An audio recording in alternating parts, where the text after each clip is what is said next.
ወንጌል ያሸንፋል የዝማሬ ድግስ በሚሊኒየም አዳራሽ ጥቅምት 23 ዕለተ እሁድ ከቀኑ 7 ሰዓት ጀምሮ በዳሪክ ኢቨንት ተዘጋጅቷል። ከዝማሪ ኤፍሬም አለሙ ጋር በድንቅ ዝማሬዎቹ በአምልኮ መንፈስ እንረሰርሳለን።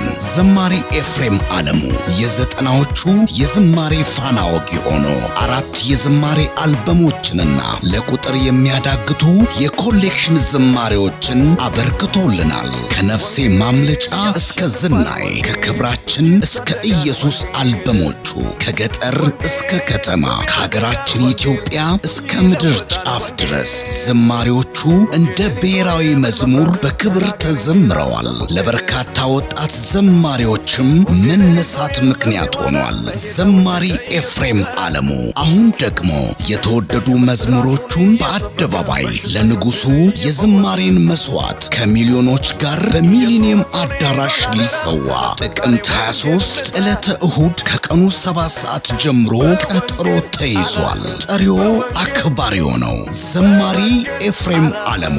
ሁላችሁም ተጋብዛችኋል። ያሸንፋል ወንጌል፣ ይታደጋል ወንጌል፣ ወንጌል ሰው ያደርጋል ወንጌል፣ ይለውጣል ወንጌል